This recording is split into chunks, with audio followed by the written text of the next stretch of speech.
Good afternoon, everyone. Thank you for joining Sustaining Solidarity, a panel discussion on diversity, inclusion, and health equity in 2020. We are really happy to have this discussion today in partnership with the American Cancer Society and Voice from Aveanos.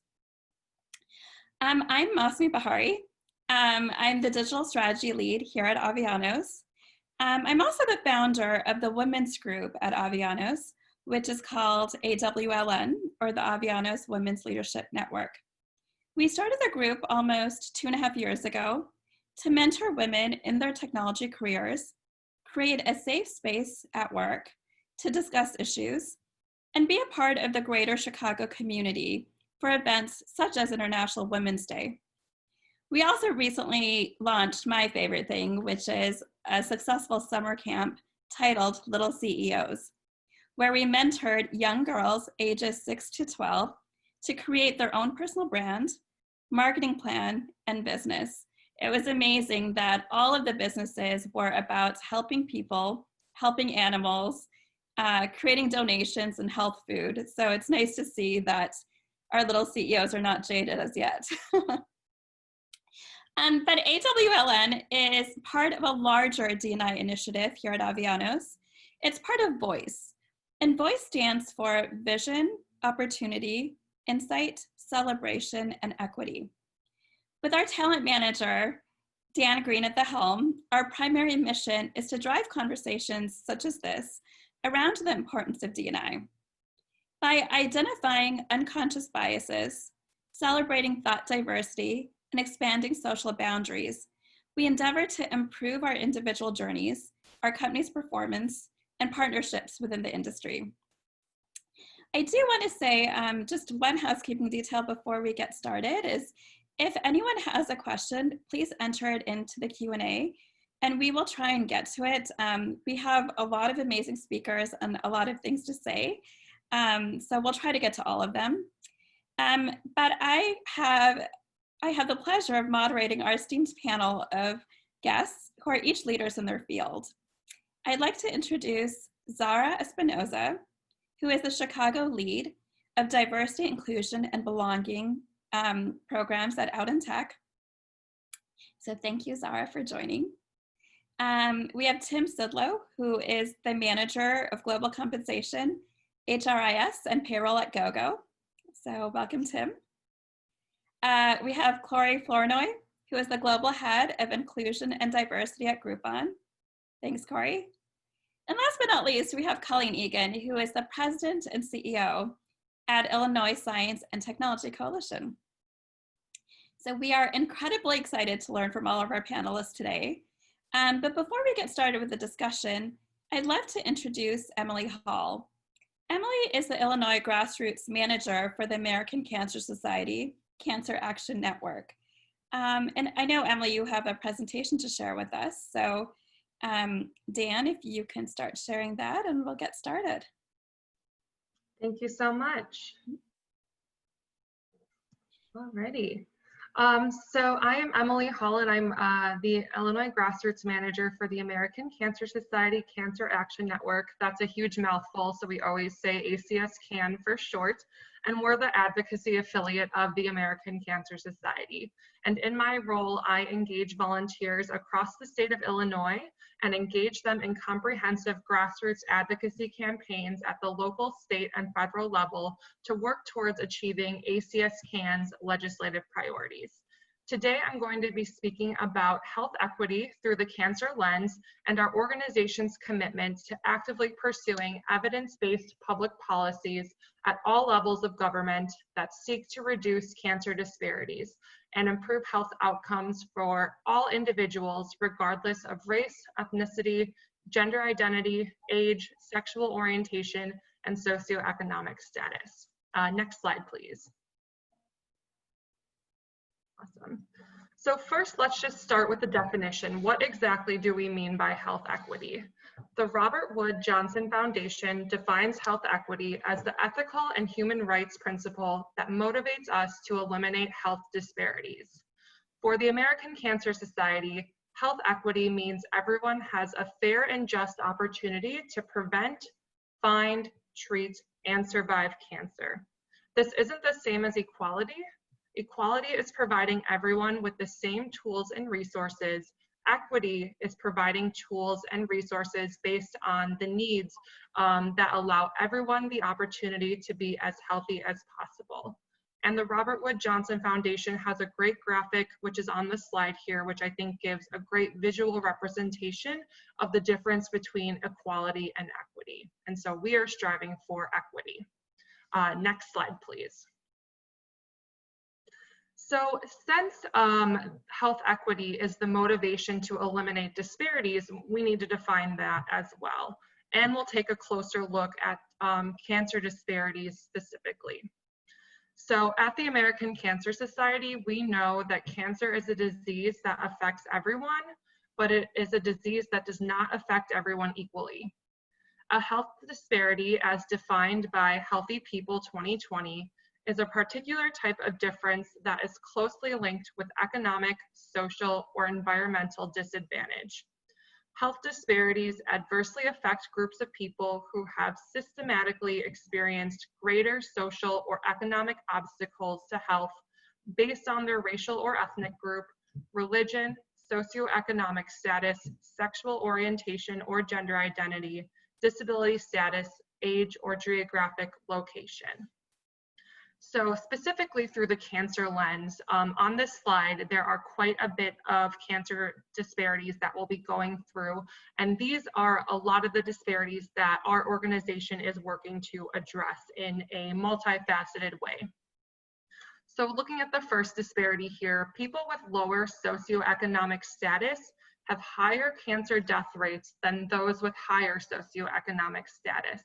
The largest gaps are for the most preventable cancers, and socioeconomic inequalities in cancer mortality or death have widened over the past 3 decades. So that is something that definitely deserves a closer look and figuring out ways that we can address that. The next disparity on the slide is that racial and ethnic minorities tend to receive lower quality healthcare than non-Hispanic white patients. For cancers, Black Americans have the highest death rate and shortest survival of any racial or ethnic group in the US. 32% of Black Americans surveyed said they had experienced racial discrimination at a healthcare provider visit.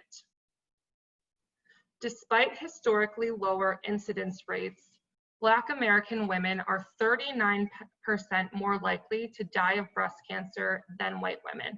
And by incidence rates, that means that there are less Black women being diagnosed with breast cancer compared to white women. However, Black women are still disproportionately dying from this disease more.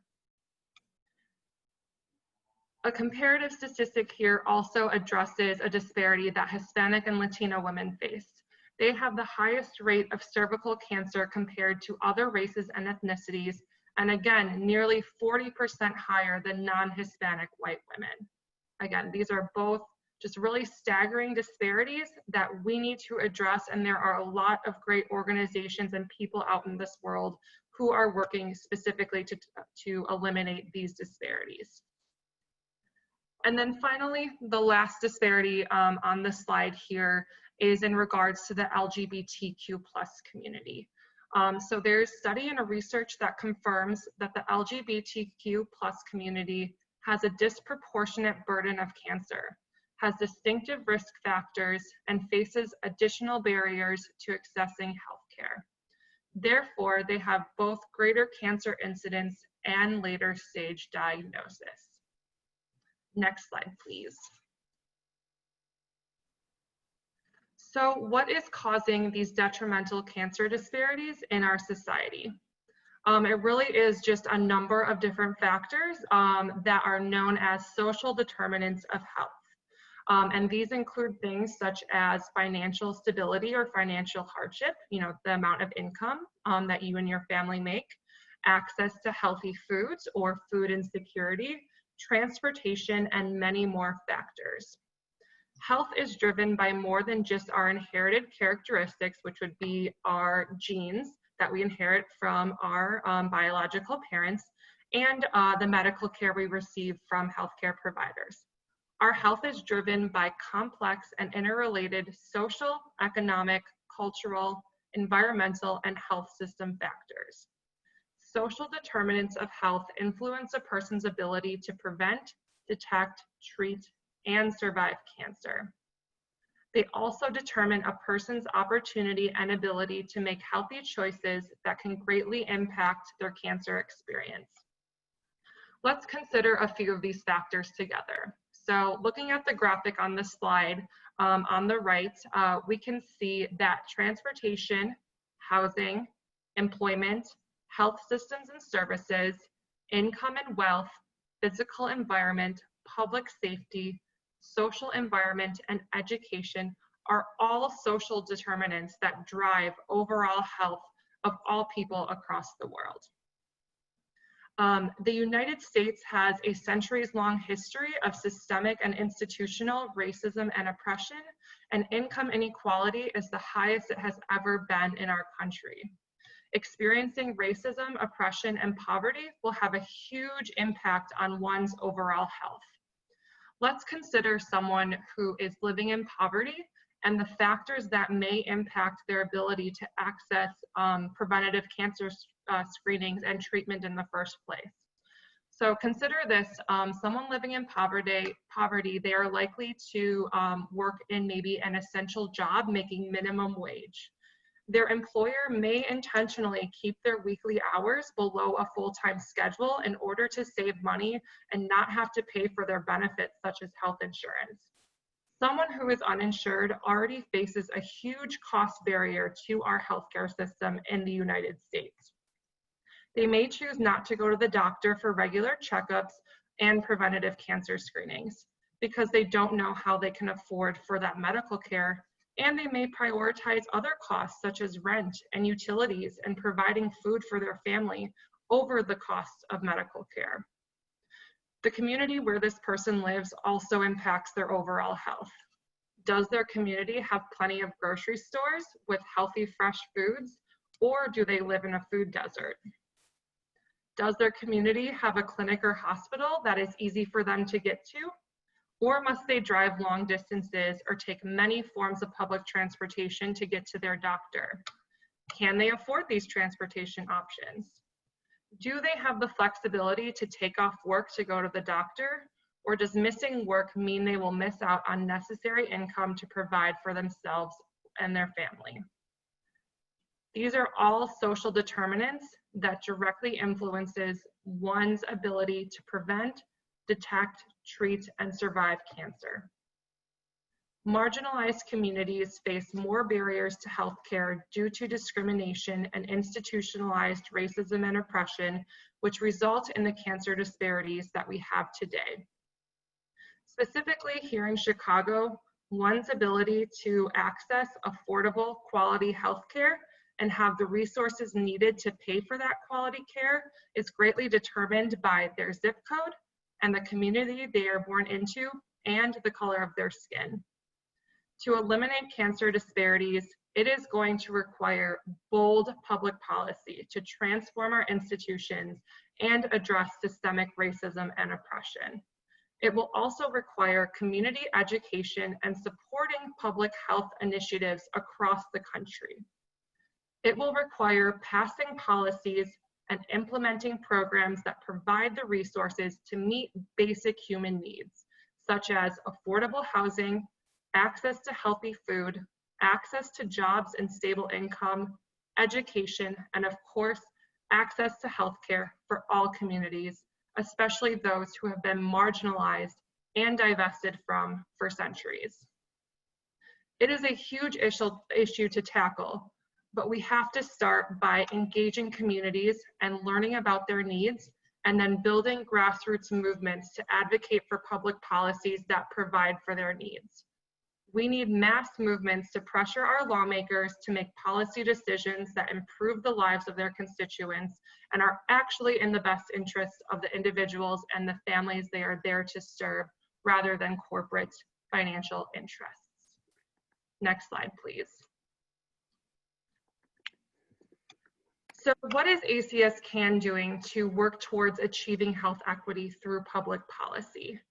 At ACS CAN, we are actively pursuing evidence-based public policies at all levels of government that seek to reduce cancer disparities and improve health outcomes for all individuals, regardless of their background, regardless of their race or their ethnicity, their gender identity, their sexual orientation, their income status, their disability status, or where they live. For the remainder of my time, I'll be speaking specifically to the evidence-based policies ACS CAN is currently advocating for to try and work towards health equity. So first, we kind of have our three buckets at ACS CAN, which are access to care, prevention and early detection, and cancer research. So with access to care, we want all cancer patients to have access to affordable and quality health care. So what are some of the policies we're working on? At the federal level, we are advocating to ensure Affordable Care Act, or ACA, provisions are preserved and that a lower socioeconomic status individuals and people of color. So this includes advocating for the inclusion of the ACA marketplace subsidies, which lowers the cost of healthcare for those who use ACA plans. Protections for individuals with pre-existing conditions like cancer or heart disease or diabetes so that they are not refused insurance, and access to affordable prescription drugs, because we know the cost of prescription drugs can be astronomical and we want all cancer patients to be able to afford the medications they need to take. We also consult with lawyers, since I'm sure if you've heard in the news over the last year, the ACA has really been under attack and it's going through the courts. And so we do consult with lawyers as well to help when the ACA is under attack like that. So also, we are always working to protect Medicaid. So currently in non-Medicaid expansion states, which I believe we currently have 12 states that do not have Medicaid expansion, in those states specifically, ACS CAN is advocating to ensure patients who receive Medicaid have adequate access and coverage without unintentional barriers to care for low-income individuals, such as work requirements, which some states are trying to implement. Also this year, we achieved 2 major wins across the country, and ACS was very involved in Missouri and Oklahoma, where there were 2 ballot measure campaigns at the state level for Medicaid expansion. And so Missouri, I believe it was just in August that we achieved Medicaid expansion, and in Oklahoma, it was within the last month or 2 as well. And my colleagues in those states were very actively involved, as well as ACS CAN volunteers in those ballot measure campaigns. So we were very excited that voters chose to vote for Medicaid expansion in those states. And then finally, for access to care, we are advocating for a bill. It's called the Palliative Care and Hospice Education Training Act. And this would expand palliative care, which is a discipline of medicine that helps to improve quality of life for patients who have complex medical needs like cancer. The next bucket here is early detection, and we really focus on this because we know when cancer is detected in its earliest stages, there are more treatment options and better outcomes for patients.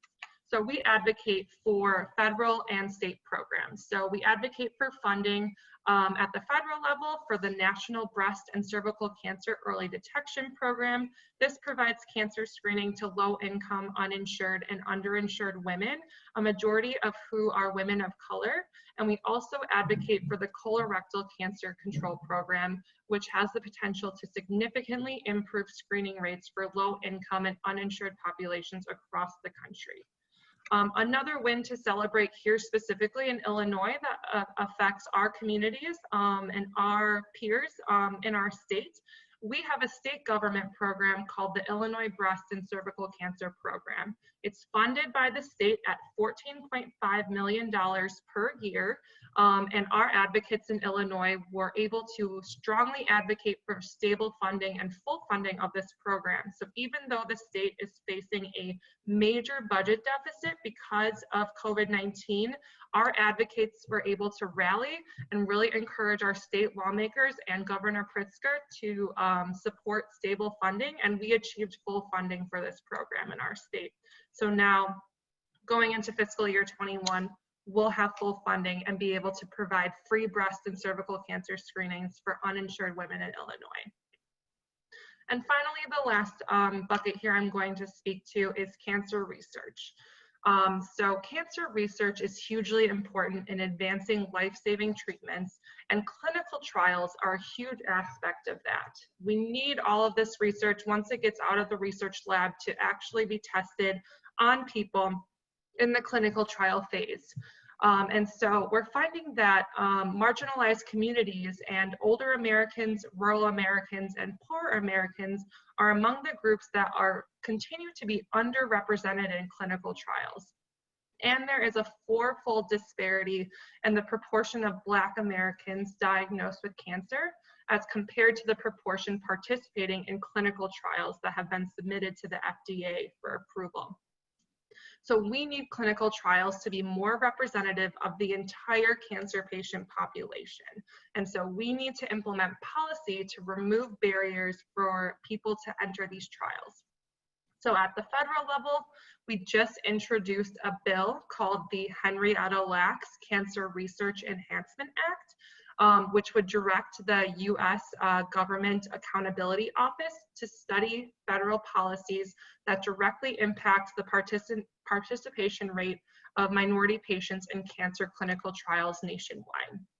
They would then recommend potential policy changes across our federal agencies that would reduce those barriers. So we just had our National Lobby Day on Tuesday, and advocates across the country that are ACS CAN volunteers met with nearly every member of Congress on Tuesday virtually, and we were able to talk about the Henrietta Lacks Cancer Research Enhancement Act, and we got a lot of support from our members of Congress for this bill, and we're hoping that it can pass very soon.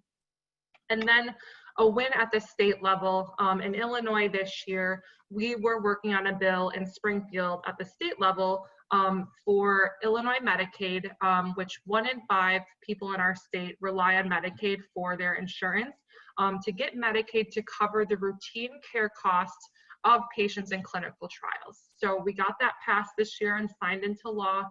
And so now, hopefully, insurance for Medicaid patients, Medicaid will not deny their patients for entering into clinical trials, and that will be another barrier removed for more people to enter clinical trials. So next slide, please. That was it. So that is really what ACS CAN is doing to achieve health equity and eliminate cancer disparities. And just thank you all for having me and for listening. And just hope you're feeling empowered to get involved with advocacy and to do something in your communities to work towards eliminating disparities. Thank you, Emily. That was wonderful. Lots of great information there. Really appreciate that. Let's jump into the panel discussion, and we'll talk a little bit about a lot of those topics, obviously. And I just want to remind everyone, if anyone has a question, enter it into the Q&A, and we'll try and get to it. I'm going to throw this question out to any of the panelists who'd like to answer it, but we see that the healthcare industry clearly has a lot of work, before they achieve health equity. What industries do we think are leading the way for diversity inclusion and having those types of programs and being able to make a change, or does every industry need more work right now? Sorry, was that directed at me? Oh, for any of the other panelists Okay. who'd like to join it, yeah. Not all at once, guys. Emily, if you have something to say on that, please go ahead. I think with health equity specifically, it's just going to take, kind of like I mentioned, like mass movements. This is like an issue that is at the institutional and systemic level. And so we're going to need, healthcare providers. We're going to need them to feel empowered to take on this issue.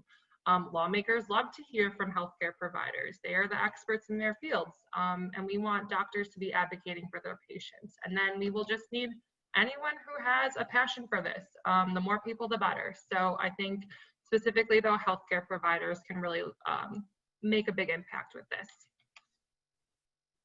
I'm just going to add, because I'm so glad Emily started with that, and that's not going to be, the topic of this entire conversation, but I started, Emily, as you know, as an oncology nurse. So I was a cancer nurse, and the inequities that we see in healthcare, in cancer, of course, are kind of mind-boggling, but that's across every part of healthcare.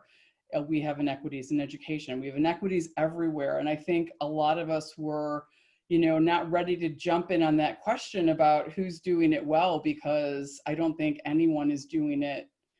Some are doing better, but no one is doing it well.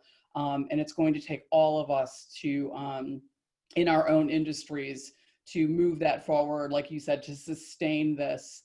So yeah, I don't think we all shied back a little bit just because I don't think any of us can say our industries are doing it, better than anybody else. Right. I mean, that's powerful in and of itself, right? So something to work forward with. I'm going to start with Zara. Zara, diversity and inclusion has been brought into the light with the BLM movement quite recently. However, many of us have been working on this for years behind the scenes to promote equality for everyone. What do you think are the long-term advantages if a business or company decides to implement a diversity and inclusion program? I would have to say, like, the long-term advantages, if you want to keep it really elementary but basic, is, like those children books and what we've been told growing up about the American dream of everyone holding hands, of color blindness, of all that kind of that utopia that as a child most of us were sold of the American dream, and how things have different and things are changed. That dream is still there, but that's what the long-term advantages I hope lead to. As much as I enjoy my work being an HR and people professional and a leader in Out in Tech Chicago, I really it's been, if you look at the history, this type of role in HR and specialty of diversity, equity, inclusion, and I like adding justice on there because then I can put the acronym as JEDI. It's really been something that I hope, it probably won't happen in my lifetime, doesn't exist eventually, because the long-term benefits is that utopia of why can't everyone get along? Like there is none of this discrimination, that perfect world, right? But there's a lot of things in between, under, over, clean, dirty, messy, happy, sad, and beautiful that we need to do to get there. And that's what makes this work so complex, is there's so much nuances to it. And a lot of these people in our world, in our corporate sectors and our companies, are realizing this for the first time. And I'm not just talking about the majority, the white, cisgender, heteronormative people. A lot of people are realizing the nuances that are in this. It's not as simple. It's not just a black and white problem. It may be the black community now. It could be the Asian community tomorrow. It could be women then. It has been women at times. It could be the queer folk then the next day after that. So it's one of those things about and around this panel, it's like sustaining that solidarity. That's one of the biggest long-term advantages, is having that unification to get things done. One of the biggest job skills, since Out in Tech does help a lot of professionals, recruit and retain and source talent, is people want to know that someone can help solve problems, that people can, help, bring people along at the same time and be great communicators. That's one of the core competencies of being a great diversity inclusion advocate, is being that core creator and that great communicator to be able to bring everyone along and on board. So the long-term advantages for that is a more unified workforce, which more unified workforces get things done quicker, spends less time. that's a big advantage, but that don't happen overnight. So it's like, you know, with that, companies need to ration their expectations to get to that utopia, to seek those long-term advantages, because diversity, equity, inclusion, and justice work is a long game. So with that, as much as I want to like boast the advantages of, ooh, you know, increased productivity, creativity, products like diverse teams, research has shown, you know, are more innovative, et cetera. There's a lot of nitty gritty that goes in that a lot of people are wanting to, but maybe aren't willing or not as aware of that it needs to happen to make the magic really stick. Thank you, Zara. Do any of the other panelists want to add anything or? Nope. Okay. I will jump in because I agree with everything Zara said. You know, long term, right, to make us a better society, to make us all better human beings and deeply understand each other. You know, I have been in this DEI space probably my entire career, but really deep into it the last 20 years. And, you know, there used to be a time when I would get people to say, my company won't buy in, they won't fund DEI initiatives, whatever that is. And I would look at their executive team and it was all white men. And I was like, well, you need to speak the language that they understand. They understand money, right? They might not be doing it for the right reasons, but they understand that if you've got a diverse workforce, you'll make more money. You'll be more innovative with, you know, diverse thought, with diverse experience. And then if you have an executive team that is more diverse, you'll make even more money. And then of course, board, make more money. And I'm so glad that I don't have to have that conversation as much as I used to. People are really, and company leaders are really doing it for the right reasons.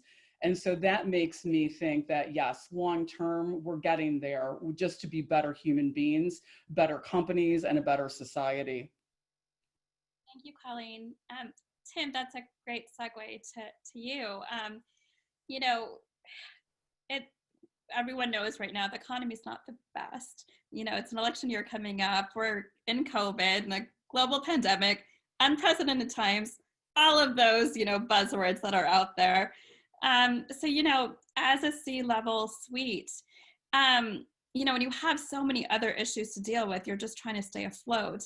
Budgets are tightening, you know, you're having to lay off people. How are you making D&I a priority in these highly competitive industries amongst all of what we're dealing with? Yeah, I mean, very basically, a diverse and inclusive workspace is a way to stay competitive, a way to attract new talent, and as Colleen and Zara both mentioned, to innovate, to get more productivity out of your current workforce and to attract new talent in the door. You know, it's not a fringe issue. It's your company's doing it itself a disservice by leaving out this enormous talent pool of potential workers and current workers, and to not have, at bare minimum, a mission statement that is clearly communicated to employees and then further reflected in your actions is frankly unacceptable, right? Because how is this a priority when things are fiscally volatile? It's not a priority until someone makes it one, right? We need people at the top, we need people at all levels driving this forward. And it's not enough to say, you know, pull yourself up by your bootstraps to, you know, pull yourself out of your own oppression, right? So, you know, these are lives, right? We're people. We work for companies, but our lives have inherent value beyond our economic contributions, right? And that is something that I think has slowly withered as technology, you know, I love technology, I'm not trying to denigrate that, right? But this current workforce and current work environment has really kind of whittled away at the importance of self in the workplace. And I think fortifying that through diversity and inclusion efforts can really, again, not only help your current workforce, but your future potential one, right? So most of these initiatives don't cost anything extra, right? If you're already doing an event at a college, it costs $0 to send an email to the Black Student Union or the Latinx Student Union to say, we would love to see you. We want to expressly say, you're welcome at our booth, you're welcome at our company, right? This is an important fact to not just be passively accepted or accepting, but rather to be actively and enthusiastically open to new people and new ideas and new perspectives. So, you know, from a compensation perspective, like comp people love data, right? And I think it's really important that we start to kind of peel back the layers of data to say, you know, where did this come from? Was this a, you know, we can't just take it at face value. We have to say, be more critical of this. You know, there are some laws that are coming out and have recently come out. I know in Colorado, there's a pay equity and pay transparency law that's effective January 1. But, you know, we also see companies with a compensation philosophy that says pay for performance. How can someone perform to their highest potential if they're in a bad environment? You know, so we further inequities through, you know, truly not unintentional means, right? We have the best intentions to say, we pay for performance, we want this.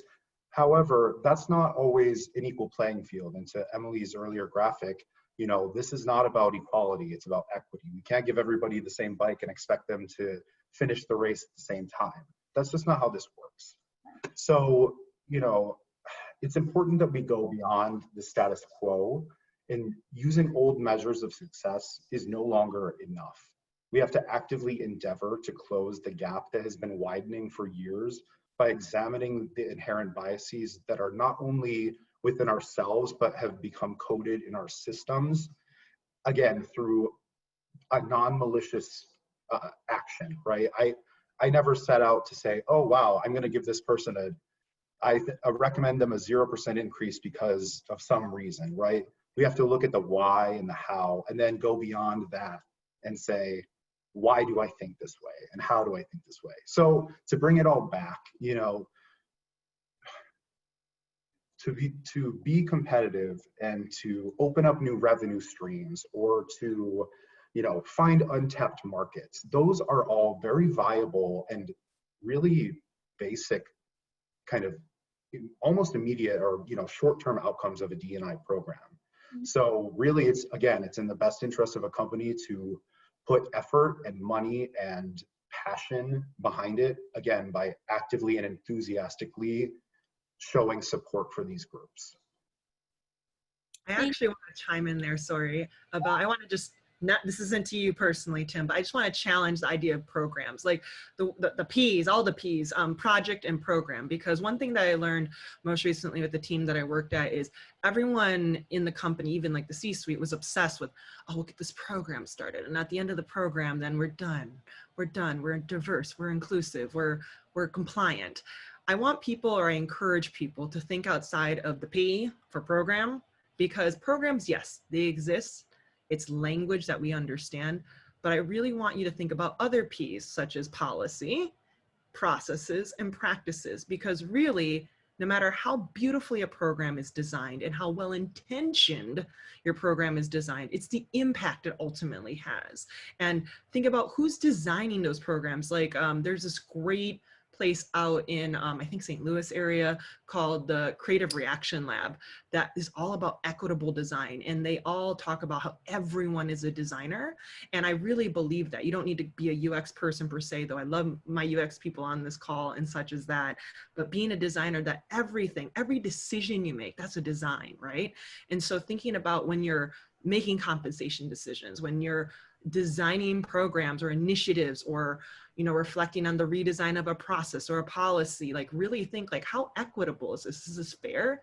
Am I making it equal and then putting someone else at a disadvantage? So many companies that I have worked with, both freelance and both, you know, full and part-time, have been so obsessed with like, I need a D&I program manager. I need a D&I programs. We need programs, which yes, programs are a tool. Programs aren't the end of things. Because one thing about programs and how they are just historically is that they have a start, middle, and end. And DEI is really in everywhere. It's not this beast in the corner or something on the side. It is truly something that needs to be embedded everywhere people are working, because DE and I are our decisions and are who we are. We're humans, and we're the people who are making everything go round. I love that, Zara. I think oftentimes also policies are written by people who, you know, don't have that issue or things like that. So getting the right people, getting the right participants to work together to write the proper policies is, you know, a lot of times missing. I'm going to go to Corey. Corey, sometimes there is a belief that a commitment to diversity conflicts with a commitment to excellence. For example, we will have to lower our standards to achieve or accommodate diversity. How would you describe the relationship between diversity and excellence? Well, I guess I'll start with saying it's all a matter of perspective. And I actually enjoy engaging in conversations with corporate leaders who question, well, yeah, we've searched for the talent and we just can't find the candidate pool to meet the demands of the position. And I'm going to turn it back around to them and say, okay, well, let's talk about you for a moment. So for instance, we have someone who's in an interim CEO role in my company, and I asked him, how many times had you been CEO before your position? 0. So someone at some point thought to take a risk on you not having the experience, but believed that you had the capabilities, the skills, whatever, that you could rise to the occasion for the responsibilities of the role. And the research has shown that when it comes to cisgender, heterosexual white men, more times than not that happens. So there are people who are given the opportunity to move into positions of power where they have not had the experience, don't have all the criteria, but we give them a chance because we believe you can grow into the role and you'll be successful. But when it comes to women or people of color, we're often met with, well, you don't meet the qualifications, I'm gonna need you to stay in this role for another year and we can have another discussion, or just a flat out no. And so I always challenge people, it's about perspective. We give opportunities to certain individuals, and other people we place greater boundaries or barriers for success. And so I love throwing that conversation out there. And I just had that conversation actually with the interim CEO recently and challenged him. And in our conversation today, this morning, he mentioned that they're in the process of developing some new roles so that they can make certain that they can have a more diverse pipeline. So this is, so that's a start. So one is the perspective of changing this narrative that you have to lower the standards to get people of color or women. That's just a falsehood, because doesn't play out to be equal. Second thing is job descriptions themselves. And I know we've talked about language and how some job descriptions can be gender biased. It goes further than that. I have found that sometimes they create job descriptions with so many specific things that the candidate must have that if the audit, there's like 5 or 6 people who meet that criteria, and they're all probably going to be cisgender heterosexual white men. So if you have to run a P&L that's $5 billion, you've had to do this and that, and know how to ride a tricycle while being on fire. I mean, all these things that add into these descriptions, it ends up being very few people who meet that criteria, and most likely it's not going to be a woman or a person of color. And so I think it's time to relook at job descriptions and really determine what skills, talents, intellect must a person have to do the job. And they may not have some of the other requirements, such as years of experience or amount of P&L that they've had to manage. Because I think we need to get beyond that and really challenge what's actually needed for the role for the person to be successful. And some of those other criteria becomes optional or nice to have. So I would say perspective, job description, and then sponsorship. We need to also start giving people the opportunities to rise to occasions, to in positions where they may not have all the experience, but through sponsorship from executives who have the experience, you can help mentor and help a person to be successful. To be president of the United States, well, okay, go back 5 years. To be president of the United States, you don't have to know everything about defense and agriculture and all these things. It is the thought that you will assemble a team of individuals who have certain skill sets and certain experiences. So the same is true even for certain leaders. You may not have everything you need, but you can also assemble a team to actually have some of the deficiencies and skills that you may not have. So again, sponsorship I think is important. We need to have more leaders in corporations who are sponsoring LGBTQ employees, people of color, women, and helping them to get into positions of power. And it is a fallacy that if I help you to get a position, we lose out. I promise you, if more women get in positions of power, people of color, straight right men, you're gonna be okay. There'll be enough positions for you too, I promise. And then the last hurdle I would say about this narrative about excellence versus diversity, sometimes we can be the barrier, meaning people of color and minorities, meaning that we don't believe in ourselves or believe that we have the skill set, or whatever we need to get to that position of power. I know because I've been there. I've been stuck in a role thinking that, man, I don't know if I have what it takes to be in the C-suite role, until I realized I'm the same age as my CEO, and that was still going through therapy for that. So I think it's important that people have coaches and invest in coaching. Coaches are so valuable. I'm an executive coach, and one of the things I do is I particularly work with underrepresented people. I work mostly with women and people of color, because sometimes we are the greatest barrier for our own success. And when people learn to empower themselves and do the work, you'll be surprised how much we can get beyond the barriers to help us get ourselves get there. So those are some of the things that come to mind for me. Thank you, Corey.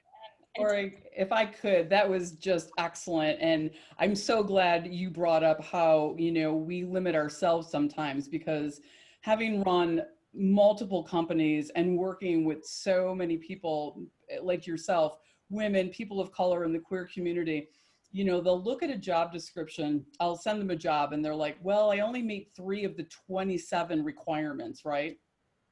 And I was like, no, you're so much more than that. You can do this job. And I'll get on the phone with, yes, usually a straight white male who literally only meets 3 of those requirements, but thinks he meets all of them. And then I get on the interview with a woman or person of color, you know, some marginalized group, or we're our own worst enemies sometimes, because the system is ingrained that thinking in us, right? And so I'm so glad you brought that up, because I'm very fortunate. I don't know what it is, but I have a strong belief in myself and my capabilities. And I find my champions, I find those people to champion me. And that's such an important thing. So thank you for mentioning all of that. Yeah, and I think a lot of that can go differently depending on who's saying what, because I know for me, like a lot of people have told me, like in my life, like, you know, be assertive, like, you know, think like a man and all this other stuff. And if a guy can do it, you can do it, which, you know what, that's informed a lot of my life, being like very masculine, and I identify on the femme non-binary spectrum in the queer world. But for me, I had to also realize that like aggressive, assertive, you know, speaking up for myself looks very different on me and my body and how I say things versus, let's say, a Black woman or a Black man or someone with a hijab on or someone with a disability in a wheelchair or a white man. Like, you know, when it gets down to it, when you say diversity, I really encourage people I work with to get specific with their language. And that's one thing I'm really glad, Emily, thank you for giving us that presentation to help level set of what, you know, equity and health equity means right now to us in this room.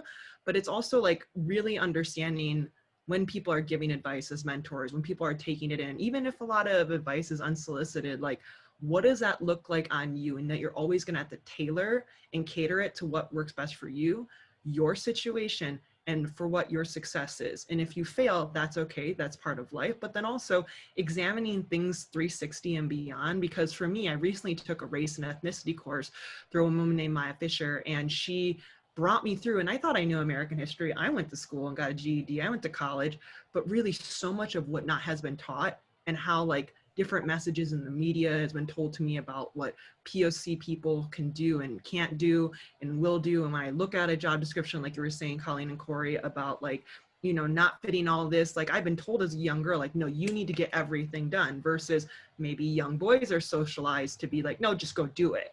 And, or if you're asking a hiring manager, you know, we need to change the language, the gender language, to be gender neutral, to be more inclusive. That hiring manager, that could be something completely new to them, and that they only think like they might just got over the milestone that there needs to be a she added to the he. Then if you put a they and make it completely neutral, it's like, pfft. So meeting people where they're at, but encouraging and guiding them around, like this is a team effort, not just people like who is in the room right now who are spearheading as thought leaders in this room. And so I just appreciate both points that you made and wanted to add with it. I'm going to add one more thing into there, because it's something that we rarely talk about, and it's ageism. And I can speak from this because we all know men and women over 40, you know, we're protected. But it's still, especially in the tech community where I have been, you know, I've done my most incredible work over the age of 50. but when we, talk to other organizations, when you're putting your application in for a job or whatever that is, all of a sudden people start leaving dates off graduations and things like that because we're so afraid. So I just wanted to throw that out there too, because when we talk about diversity, equity, and inclusion, I think we've talked about all the spectrum, but age too. There's so many great programs out there for intergenerational mentoring because I still learn every day, I teach every day, but it's that great combination of both, right? And so I just wanted to throw that in the mix. Thank you. No, I think all of those are wonderful. And I love the mentoring aspect of it. In our Little CEOs program, we found that for little girls, there were a lot of like arts and crafts camps or like dance camps, there was no camp that was like, be a boss, like start a business. And to see all the girls' faces light up and to see them design their business cards and, the ideas that they had, it was really special and exciting to see that spark at that age. So I love where this conversation is going. I'm very excited about all of this. But Colleen, let's go to you. I feel like in this like world of like, how many likes do you have? What are the stats? How many people came to your website? Like people are so obsessed with metrics and that's what success means and things like that. In starting a D&I program or, as Zara said, not calling it a program, but continuing the work, how do we know we're doing a good job as a company and, pursuing, equality and equity and all of those things? And how do we know we're on the right track, basically? Yeah, I think building off of what everyone has said, programs are good, but they're just a start. For me, it's about the scaffolding, building the framework that's going to support, an organization. But data is important. I look at where I am now at the Illinois Science and Technology Coalition. I am the first female CEO.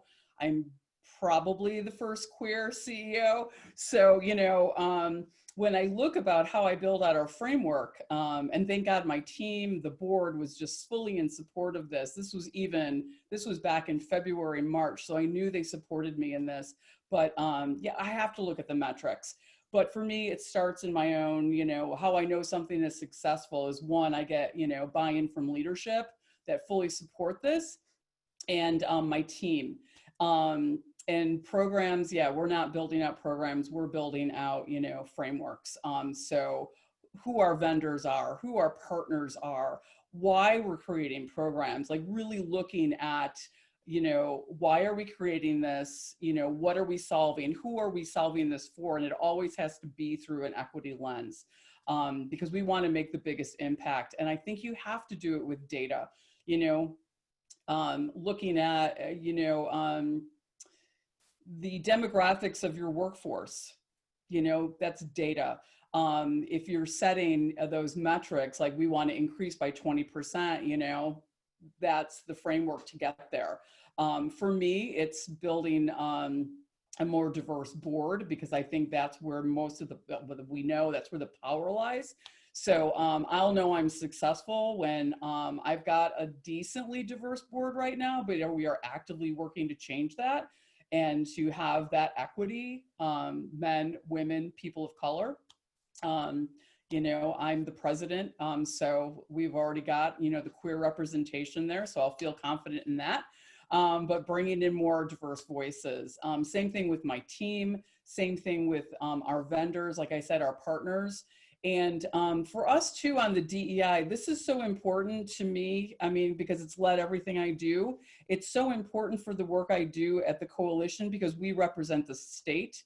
And just something simple that we did, Dory McWhorter, the CEO at YWCA, a dear friend, and I love what she's doing with the Until Justice Just Is.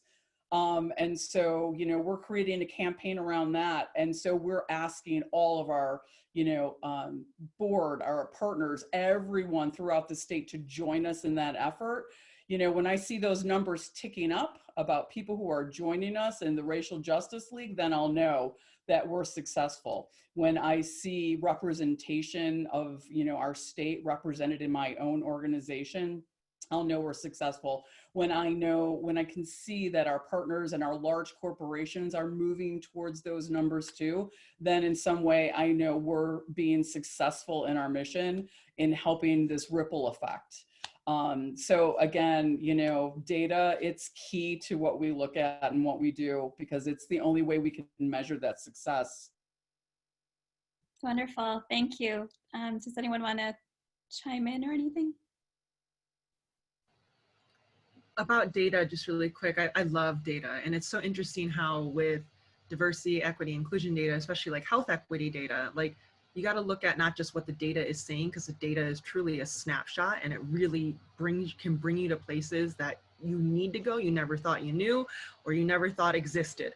But with that too, it's how you create the data. It's so interesting how right now representation data is huge. Lots of companies are putting out their representation data, which is great. It's terrifying, but it's great. When I say terrifying, like the accountability is there. So bravo to those companies who have done that. But it's also like, now what? It's about what you do with the data and how it's going to be actual and translating that. Because again, how is the data also collected? Like bringing it back to health equity. You know, you see the data around like the coronavirus, for example, how it was, you know, greatly impacting BIPOC, which is Black, Indigenous, people of color communities more than anything. But if you look at it, and even just like, this is common sense, if you just look around in an urban area, who's doing most of the essential jobs?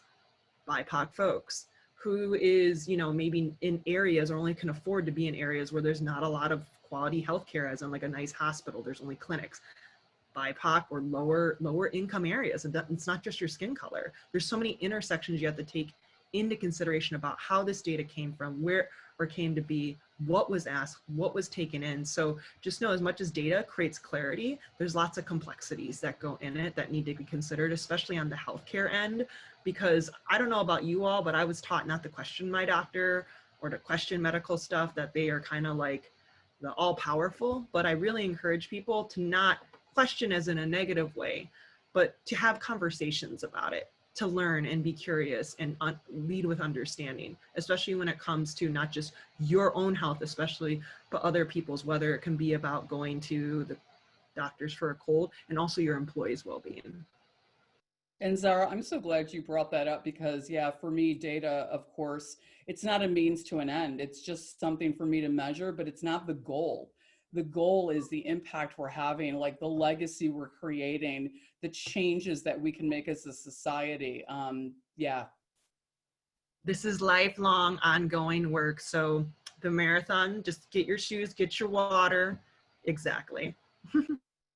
Do any of you feel that in this past year, the movement has changed, given all of the, you know, George Floyd, Ahmaud Arbery, Breonna Taylor? I personally feel in the last, you know, with those tragedies, that this year there's been an increased focus on all of these programs, and everyone, you know, everyone from Coca-Cola to Nike to, you know, came out with statements, and some did it really well and some did it very poorly. So what is your take on just how the movement specifically happened this year? And then where do you think, is this what's happening right now, is that going to lead us into a positive light in the next couple of years? Like, can we take this momentum and run with it? Corey, I saw you go unmute right away, so I'll go to you first. I just feel like I'm going to derail this whole conversation. That's why I'm just like, do I want to be the first? So I have mixed feelings about where we are this year. I think some of the initial reaction following George Floyd, mixed with the pandemic, was, you know, there was an outcry, an outpour of support, people in the streets, people protesting. And, you know, I'm trying to launch a whole new thing of making June Black Progress Month. We have Black History Month in February, but so many things changed in society in June for Black Americans. It was ridiculous. It was crazy. Some things I'm still questioning, but nevertheless, there was a lot of change that happened. And the funny thing was, these are things that have been trying to be changed for decades that all suddenly happened in a 4-week time span in June. So I think that's great, right? You know, from the Confederate flag coming down to NFL finally turning around in this position. I mean, great things happen, right? You know, there's no, Mrs. Butterworth is going, you know, she's going away. I mean, like all those things are happening, right? At the same time, and you're seeing it now with the current election climate, people are upset about how much attention has been paid to Black Lives Matter. And the protest, I saw some survey some on CNN where they were saying that 60% of people are referring to everything that happened as riots rather than protests. So that's an indication of also how society is really feeling about these efforts. So yes, there were some things that changed. Some was window dressing. Everyone got their Black Lives Matter, you know, thing on their platform or send out that email. Remember, for those first 2-3 weeks, we all got an email from every company you've ever done business with about their position about Black Lives Matter, down to my dentist. I didn't know my dentist was down for Black Lives Matter. Glad to know he is. So all that happened, right? But I don't know what the long-term energy is behind it. Because I'm seeing it within my own company. Like, you know, we had a forum, 700 employees got on Zoom. We had conversations, people cried. We had these employee action groups. People wanted to give money. People said they wanted to give money. The company's reading White Fragility. Like, it all was happening. Now we're in September. It's like 4 people I'm trying to get involved to do stuff. So I think it's some of that. I think we live in a society where people get excited and they're in for a moment. But it takes more work, more concrete planning for this stuff to have a long-term sustainability. You know, Corey, I'm glad you brought up the NFL, because never in my wildest dreams did I think that one was going to turn around, right? And, you know, Corey and I have been on other panels before, and of course we look at this from different lenses, me as a white woman, but growing up in the 70s after, you know, I was born in the mid 60s, so came of age in the 70s, 80s. So post-civil rights movement, right? My dad was a union leader and I could see all these great things happening. And then for me, things, you know, since Reagan have just been on the downturn when it comes. I mean, again, you talked about language. Yeah, all the coded language through the 80s into the 90s, and it's just continued. And now it's just exacerbated, right? But for me, all the great movement I saw in the 70s, I'm feeling that again. And it could be because I'm, you know, believe in the power of yes, and I'm hopelessly optimistic. But I think people are really, truly wanting to change. You know, when I've got people that come to me looking for resources to read and things like that, and you know, it's sad because I'm thinking, oh, you don't have any Black friends or any gay friends or whatever, but it's okay. You're coming to me to maybe get some insight or to, you know, as much as I can give, or some reading materials. That's great. But I see companies, yes, there are the ones that, you know, just threw up a page and, you know, we're part of the movement. Well, we've talked about that before, right? That's not what we want to see. We want to see action, right? And so those companies that are really doing things well, that really have metrics to what they're doing and timelines, I see a lot more of that. And I mean, I don't know, the conversations are just more positive. People are really thinking about what's going on. Like, I posted something on Facebook the other day, and I cannot think of the author's name, but from University of Chicago, when we talk about wealth and equity in this company, right? And he measured it to be, he's got a new book, $70 trillion, right?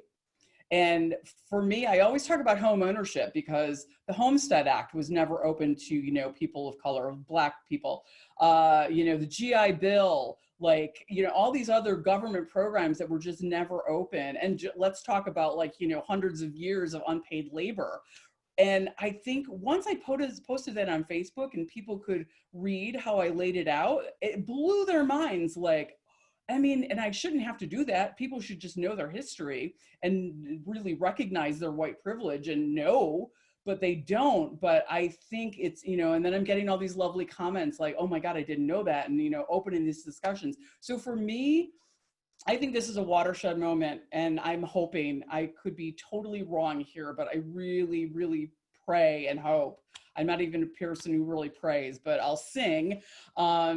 and go on a tirade about like how I think this is really a pivotal moment in our history, and I'll keep my fingers crossed.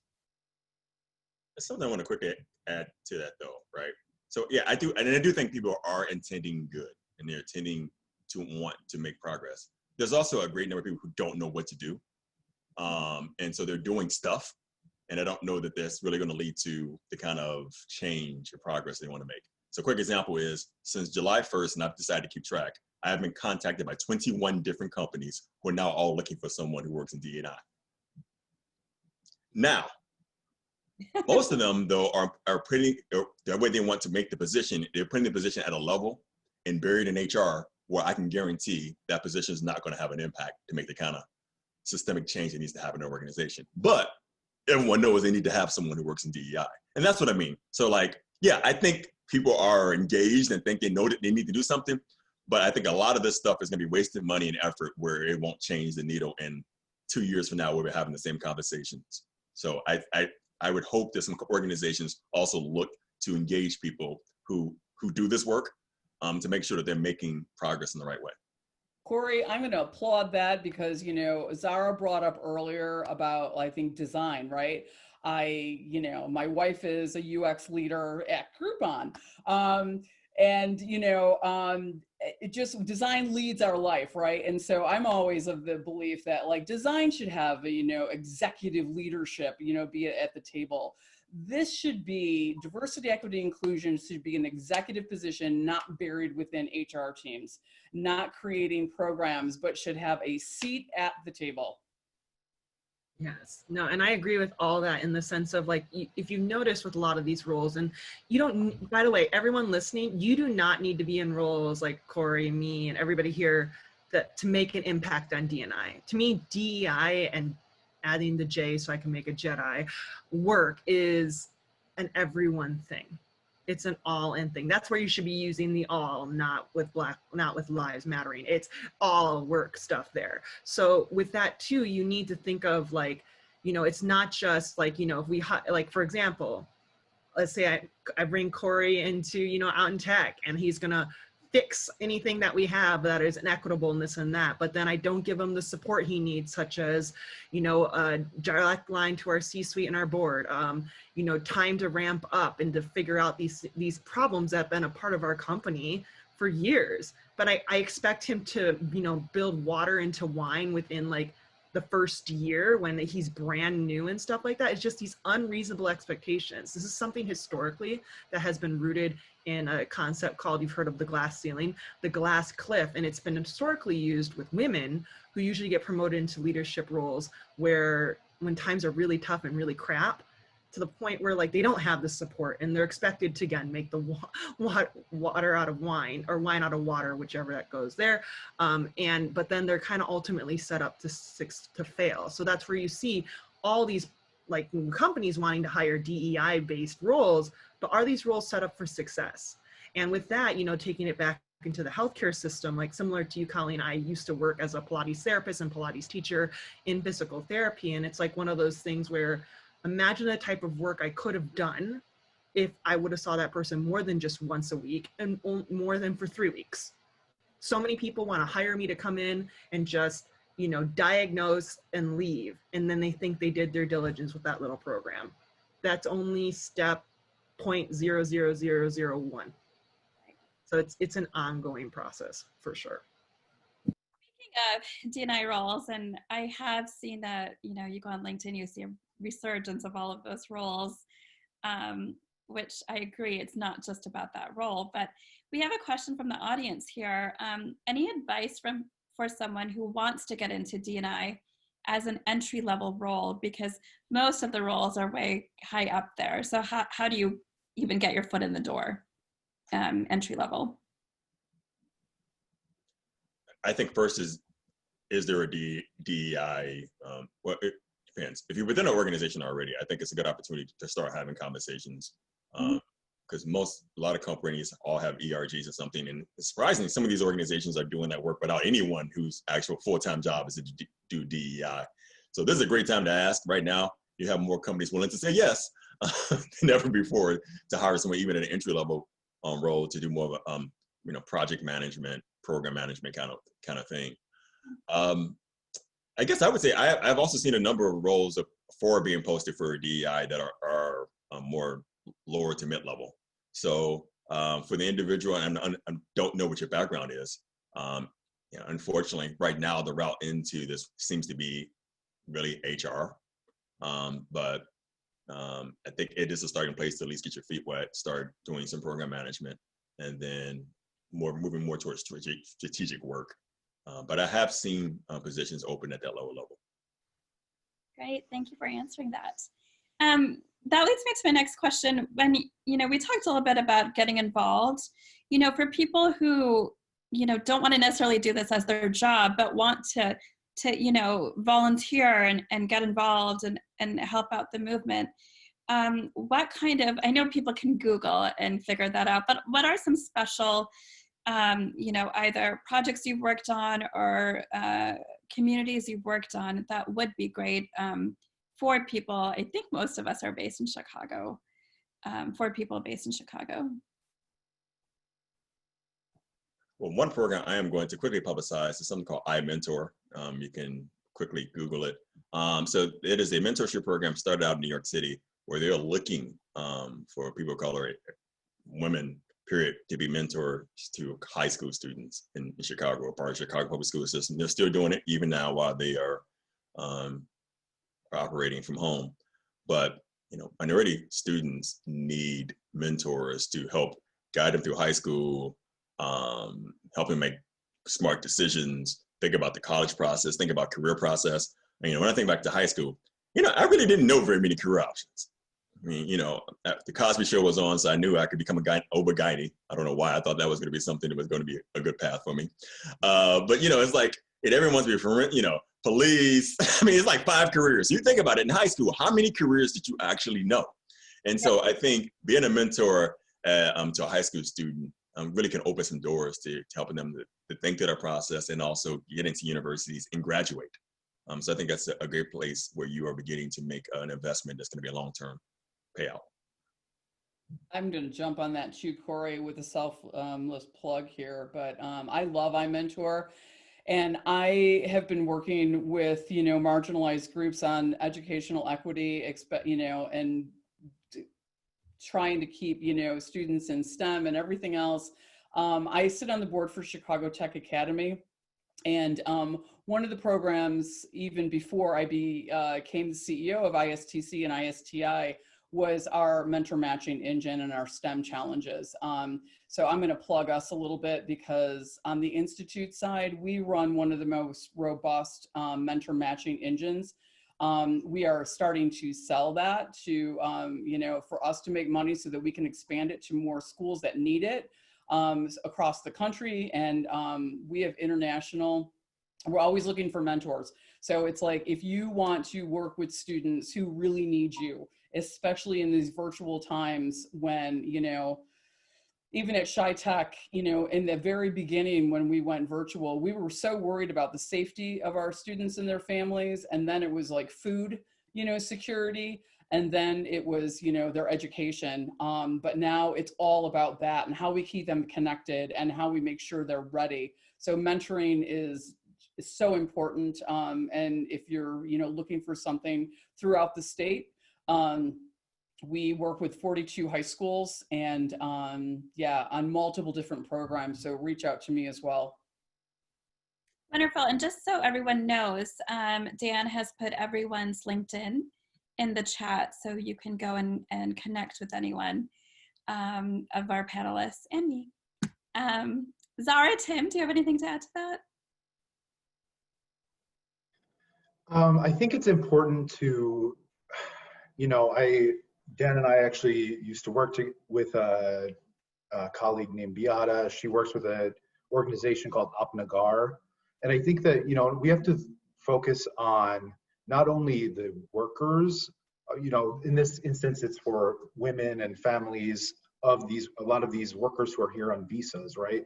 We have to expand the support to families in situations that are not only, just the worker for the company, but rather the entire family unit, because that is something that supports, the core of our society. whatever, however you define family unit, right? So I think thinking beyond not only, you know, the career path, but really, you know, what is your idea of success? Maybe someone wants to have a lovely, quiet home and, you know, live off the grid, right? They don't have to go into STEM, right? They can have a successful and happy life in whatever capacity they have it. And in order to do that, we need to focus on families and, you know, early childcare, all of it. So from the very beginning, and that's, you know, Zara's earlier point about probably not happening in our lifetime. That's part of the reason this takes time, you know. So I think that those types of organizations are great, again, to support not just the worker but the entire family.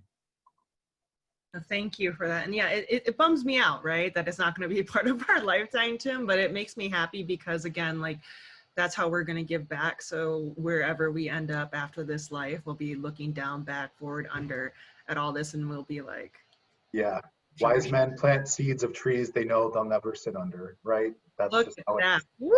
Everyone's like dropping great little nuggets. Speaking about nuggets, now I'm hungry, but with that, like, yeah, everyone's thinking chicken nuggets. Yes, is, you know, for me, like, around supporting people, that's one of the reasons I joined Out in Tech. Literally, I got recruited to be a part of the leadership team. I was the first queer, femme, non-binary person on the leadership team for Chicago and helped really launch the chapter what it is today. Because of the pandemic, things have gotten a little bit more intersectional and connected, as in, like, now there's no borders. So one thing cool about Out in Tech, we are global. So we are the largest LGBTQ plus tech nonprofit. I mean, we just opened our most recent chapter in Madrid, and they are having a mental health panel that's going to be coming up. Again, all our stuff is virtual for right now, by the way. It used to be in person because really connection and communication is what's going to drive change, especially in the healthcare sector. I recently got just introduced to a company, if you want to look at companies that are you know, making efforts to help bridge equity in health, is Unite Us. Apparently they're a company that was originally founded for and by veterans, and then they got more in the health equity space because veterans are a special group that we need to take care of as well. And you don't need to look or be a certain way to be a veteran. So with that, right now, from what I know of it, I just know it through some couple contacts. It's like a platform that helps bridge the communications through Medicaid and through, you know, hospital care providers and prescriptions and all this other stuff. So check them out. But I'll put in the chat Out in Tech's Eventbrite link. Right now, again, what we really focus on is community and connecting people to our partners, and especially because LGBTQ folks and our allies have been heavily impacted by what's been going on in the pandemic, especially employment-wise. We do a lot of stuff. We just had a Black Market Tech this Monday where we showcase Black business owners in our community. We're having a quantum computer, if anybody knows what quantum computer anything, tonight.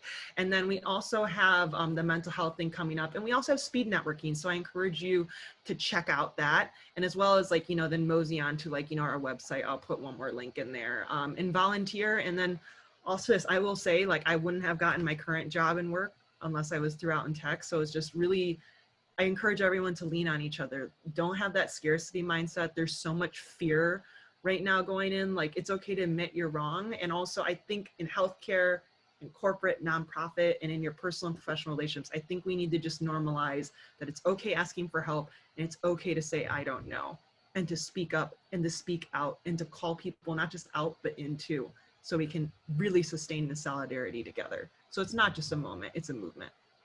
I love that you said that. I heard someone this morning say something that I thought was profound. It's so simple, but he was like, do what you can with what you have where you are. And I thought, how simple, but it's so true. We don't have to do, like, you know, these major things or work for major, you know, volunteer for major organizations or whatever that is. Find a neighbor, right? Find someone locally to help. I mean, every little thing, you know, helps. And I've always thought, you know, I've worked with so many students throughout my life that I've always thought, if I can just help one, right? One person helped me.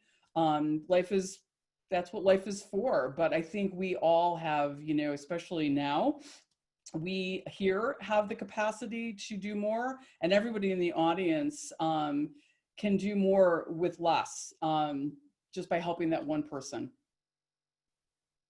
Thank you. I mean, all of those are great suggestions and a great way to get involved, and agree it's a movement, not a moment. Love that.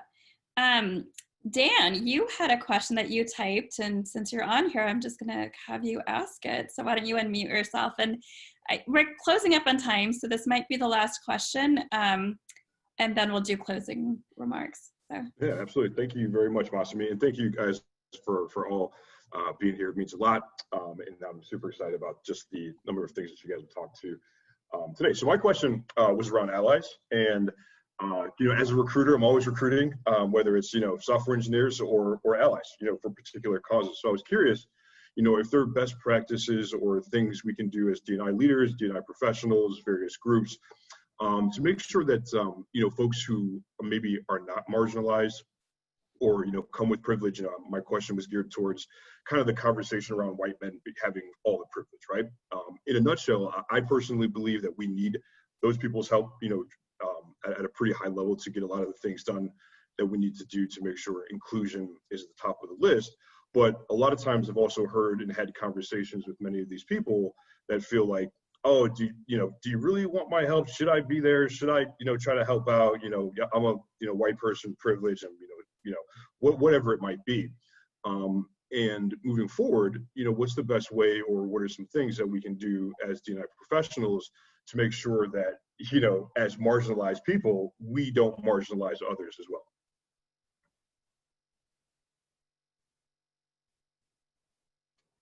Tim. Or sorry, Tim, go ahead. Yeah, well, you know, I am a white man.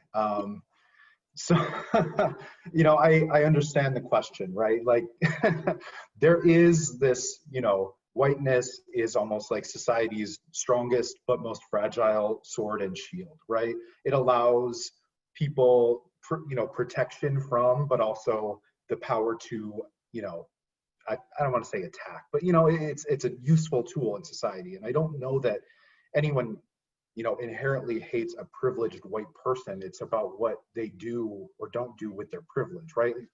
This is an embodied privilege, right? I was born white, male, able-bodied in the United States, you know, upward mobile, lower middle class, but still, you know, potential for growth, right? Nobody dislikes me for those things. Hopefully, it's rather how I use them or what I don't do with them. And, you know, everyone has a part to play in this. And just because you yourself may not feel marginalized, that doesn't mean that, you know, you can kind of skate by and throw up your hands and do nothing. So it's challenging people, you know, that with that line of thinking to say, well, why do you think that someone hates you because of your privilege? Like, are you looking to be marginalized because of, you know, are you trying to turn it around and say, well, now I'm the marginalized group? So, you know, it's a good question. We do need everyone, but I think that there's, you know, there's not a lot of weight behind that argument. So Tim, I guess I would, Zara, you want to go? Oh, sure. Or I might forget. That's why I'm like holding my thoughts. Only so much space in my head. Thank you, Corey, and thank you, Tim. Like I like that you made that point, Tim, about, like, you know, that perspective and having that self-awareness. That is so important with any of this work. I think in life in general, you should have that muscle of self-awareness and that humility with it, and that patience with yourself and that grace in others. With that too, like privilege, and at least to me, I define privilege as not just what people have, it's what people don't have to experience. So again, that word and level setting from there, when it comes to other marginalized groups, marginalizing other marginalized people, there is nothing more oppressive than that. Like, that is extra oppressive when oppressive people oppress other people. And a lot of that, you know, and I'm going to say that big word, white supremacy, a lot of that is that product. And in that, the toxicity that what the American dream can bring about. Like, the American dream's a nice idea, but it's like you can have this and this if you just work hard, go to college, this and that. And I think the American dream is still there. I think it needs to change. But, you know, as humans, we hate change, right? But no better year to change than 2020 because everything's changing. So I encourage everyone on this call, because again, diversity, at least how I'm saying it here, isn't just Black, brown, and queer people and women. It's literally everyone. White is a race. Cisgender is a gender identification. You know, heterosexualism is, you know, it's a sexuality. So with that, I encourage people to look inward and be aware of where not just their biases, but where, you know, white privilege and suppression and oppression has shown up in their lives. Because I have worked for some amazing people of color, women of color, queer people of color, marginalized groups. And the saddest thing is when I see, or I've been a victim of, or I've accidentally made the oopsie too, of where I step on the necks of those people so I can get where I believe I need to be. You got to really be conscious about that, because some people might be like, you know, I bring back to that example of like, do it like a man would do, be like a man, think like a man, I've been told all the time. But also it's one of those things where like, well, I'm not a man. And, you know, what are some of those attributes like from there that I can pull and make them uniquely me in my situation while doing the least amount or hopefully no harm to the people around me and perpetuating other systems. I know that sounds exhausting right now, but just like training for a marathon, exercise those thought muscles and those thought processes, because that's where, especially in talent and especially when you're making decisions, you know, in talent processes and even healthcare, I would say is the same thing. If you can exercise those muscles, you can just do a little bit more each time for equity, justice, and inclusion. And with that, the diversity will come. So I encourage people again to think about, what can I be doing in every action, even if it's just walking down the street to go get a beverage at the gas station, to make things a little more equitable. Wear a mask. That shows you care about everyone. Just those little things. I think we're running out of time. I know Corey had a thought too there. I'll try to sum up really quickly. First of all, I'm not speaking for all people of color. Okay, throw that out there. So what I would say is this, though. I don't think most people of color think about the fact that white men are privileged. Think about racism. I mean, and you know, Black and brown people didn't cause racism, and so it's not our jobs to fix it. And so the conversation is really about, for white men, how can you help be part of the process of solving this stuff? And so I'm gonna make it really simple. Give 3 things that I think people can do if you want to be a true ally as a white man. First thing is get to know people who are part of that marginalized group. It's kind of hard to say Black Lives Matter and put a pride flag out if you don't know either of the 2 people personally. So it's about getting to know people beyond the surface. I know you have a partner. I need you to know more. So when you get to know people and understand people's stories and struggles, it's a lot more for you to feel connected and also understand how you need to show up. So that's 1, get to know people. Second, be the voice in the room for people when they're not there. That's probably the greatest thing that we need white men to do is, if that woman's not there, the person's color not there in that room when decisions are being made, you're speaking up for people on their behalf, or speaking up for the fact that they need to be in that room. And the third part is you got to make some personal connection commitment, meaning it means if it's donating to organizations, if it's you showing up to events and organizations, if you bringing people along, that's it. It is not that complicated. You do those 3 things, that's a great way to start into allyship, and any person can do it, including white men. Thank you, Corey. Tim, any parting words on that, or? No, I mean, listen, I am so thankful to be part of this panel. I think everyone on here is incredibly intelligent, dedicated, and really cares about this, and just hearing, you know, the experiences, and this should be amplifying your voices and hearing this. You know, I represent a small, you know, the queer community has its own problems with, you know, colorism and, you know, femphobia and all those types of things. But, you know, we can't, to use a cliche, boil the ocean. So it's important to lift up voices in every space that we can and let people speak and not take the air out of the room. So that's why I was trying to. So. Thank you, Tim. Colleen? Yeah, I'm just going to add, you know, Corey brings up such a simple thing is get to know people, right? It's like when I started in tech and there weren't a lot of women, and I had allies who were white men, and because there weren't a lot of Black men that were working in tech even at that time. But, you know, my counterparts weren't really the best allies until they started having daughters. You know, cut 10, 20 years later, they're having daughters. And now they're like, oh, I have to fight for my daughter. And I'm like, well, why aren't you fighting for all daughters, right? And so getting to know people, I think people usually don't do things unless it affects them, either personally or someone they know. So getting just to know someone will really motivate them to help be allies and to work towards change. Thank you, Colleen. Yeah, I think that's what it's about, right? Like having this conversation today. Some of the topics are tough and not, you know, what you want to have sometimes, but we have to talk about the hard topics to elicit change. And I'm so thankful for everyone on this panel, for all of the attendees. Even though this seems kind of easy, there's a lot of work that goes on behind the scenes. And I really wanted to thank Dan Green. This was kind of his idea, and he did such an amazing job in finding someone. And he let me kind of take the limelight and do all the talking, but he was kind of, you know, I mean, he did a lot of stuff. So thank you so much, Dan. I'd also love to thank our marketing team, because it is a group of really strong women who I sometimes have no idea how they can turn things around like this, but they can. And so thank you, Caitlin, Challen, and Jill. And lastly, Emily, thank you so much. It was such an insightful presentation. I didn't know most of those data points, so that's something that I will definitely take forward from today. And last but not least, all of the panelists, Tim, Corey, Colleen, and Zara, you know, I hope we get a chance to do this again. You know, I hope people connect with you guys on LinkedIn. But I just appreciated your wisdom and, you know, the forward movement you're creating.